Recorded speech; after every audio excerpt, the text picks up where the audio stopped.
हरे कृष्णा। ओम नमः शिवाय। राधे राधे दोस्तों, आज हम आपके लिए वैशाख मास की एकादशी की व्रत कथा लेकर आए हैं।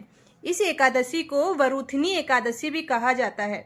युधिष्ठिर बोले, हे भगवान, मैं आपको नमस्कार करता हूँ। वैशाख मास के कृष्ण पक्ष की एकादशी का क्या नाम है, उसकी कथा क्या है, आप मुझे विस्तार पूर्वक कहिए।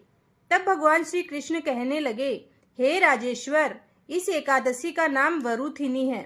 यह सौभाग्य देने वाली है, सब पापों को नष्ट करने वाली है तथा अंत में मोक्ष देने वाली है। इसकी कथा यह है कि प्राचीन काल में नर्मदा नदी के तट पर मानधाता नामक राजा राज्य करते थे। वह अत्यंत दानशील और तपस्वी था।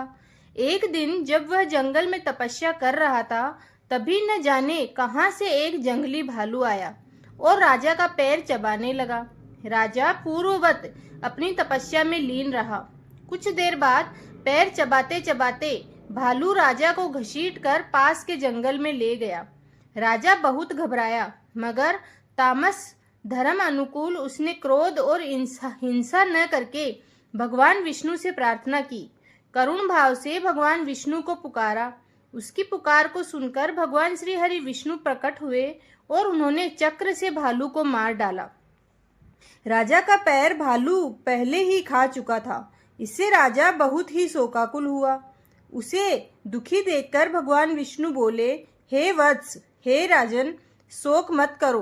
तुम मथुरा जाओ और वरुथिनी एकादशी का व्रत रखकर मेरी वराह अवतार मूर्ति की पूजा करो। उसके प्रभाव से पुनः सुदृढ़ अंगों वाले हो जाओगे। इस भालू ने तुम्हें जो काटा है, यह तुम्हारे पूर्व जन्म का अपराध था। भगवान की आज्ञा मानकर राजा मानधाता ने मथुरा जाकर श्रद्धापूर्वक वरुथिनी एकादशी का व्रत किया। इसके प्रभाव से राजा शीघ्र ही पुनः सुंदर और संपूर्ण अंगों वाला हो गया। इसी एकादशी के प्रभाव से राजा मानधाता स्वर्ग गया था। जो भी व्यक्ति भय से पीड़ित है, उसे वरुथिनी एकादशी का व्रत रखकर भगवान विष्णु का स्मरण करना चाहिए। इस व्रत को करने से समस्त पापों का नाश होकर इंसान को मोक्ष की प्राप्ति होती है। भक्तों, अगर आपको ये कहानी पसंद आई है और आपने इस कहानी को पूरा सुना है, तो कमेंट में ओम श्री नारायणाय नमः लिखना ना भूलें और मेरे चैनल को जरूर सब्सक्राइब करें। भक्तों, हिंदू धर्म में एकादशी तिथि का बहुत अधिक महत्व माना जाता है। इस दिन भगवान विष्णु की पूजा की जाती है और कई लोग इस दिन व्रत भी रखते हैं। ऐसे में ज्योतिष शास्त्र के अनुसार अगर वरुथनी एकादशी के दिन कुछ विशेष उपाय किए जाएं, तो व्यक्ति की सारी समस्याएं दूर हो जाती है। तो आइए जानते हैं वह उपाय क्या क्या हैं। इससे पहले वैशाख माह के कृष्ण पक्ष की एकादशी तिथि 23 अप्रैल बुधवार के दिन शाम को 4:43 पर शुरू होगी और 24 अप्रैल गुरुवार के दिन 2:32 पर समाप्त होगी। चूंकि उदया तिथि मान्य होती है, इसलिए वरुथनी एकादशी का व्रत 24 अप्रैल के दिन गुरुवार को रखा जाएगा।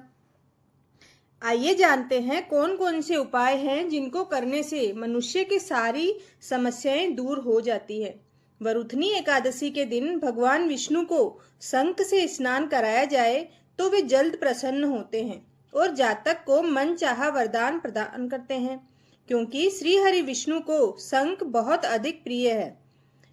ज्योतिष शास्त्र के अनुसार वरुथनी एकादशी के दिन भगवान विष्णु की पूजा करें और उसके बाद जो शंख पूजा में हमने उपयोग में लिया था, उसमें गंगा जल भरें और पूरे घर में छिड़काव करें। इससे हमारे घर में सारी नकारात्मक ऊर्जा दूर होती है और सकारात्मक ऊर्जा का प्रवाह होता है। माना जाता है कि ऐसा करने से जातक के सुख सौभाग्य में वृद्धि होती है। धार्मिक मान्यताओं के अनुसार जब भी भगवान विष्णु को भोग लगाएं, तो उसमें तुलसी का पत्ता अवश्य ही शामिल करें, क्योंकि बिना तुलसी के पत्ते के दिन विष्णु जी को भोग स्वीकार नहीं करते। एकादशी के दिन भोग में तुलसी का पत्ता डालकर उन्हें समर्पित करने से विष्णु जी जल्दी प्रसन्न होते हैं और अपने भक्त की मुराद जरूर पूरी करते हैं। लेकिन इस बात का अवश्य ध्यान रखें कि तुलसी का पत्ता एकादशी के दिन ना तोड़ें। अगला उपाय है कि इस एकादशी के दिन भगवान श्री विष्णु की विशेष कृपा पाना चाहते हैं, तो इस दिन उन्हें गाय के घी का दीपक अवश्य लगाना चाहिए। वह उनसे सच्चे मन से प्रार्थना और कथा का पाठ करना चाहिए। इससे उनका आशीर्वाद आपको जल्द प्राप्त होता है और मनोकामनाएं पूरी होती है। पीले रंग की चीजों का करें उपयोग। वरुथनी एकादशी के दिन भगवान विष्णु को पीले रंग के वस्त्रों सहित पीले फूल, चंदन, पीली मिठाई, फल आदि अर्पित करना बहुत शुभ माना जाता है, क्योंकि भगवान विष्णु को पीला रंग अति प्रिय है। भक्तों, ये साधारण से उपाय हैं, लेकिन इनको करने से आपके जीवन की सारी समस्याएं दूर होने लग जाएंगी। और ये सभी उपाय ऐसे हैं जो हर कोई मनुष्य कर सकता है। इसलिए अगर आपके जीवन में किसी भी प्रकार की समस्या है, तो आप इस एकादशी के दिन अवश्य इन उपायों को कीजिए और अपने जीवन में सफलता की ओर बढ़ते जाइए। अगर आपको ये चैनल पर दी गई जानकारी अच्छी लगी है तो चैनल को जरूर सब्सक्राइब करें और कमेंट में अपनी राय जरूर दें। धन्यवाद।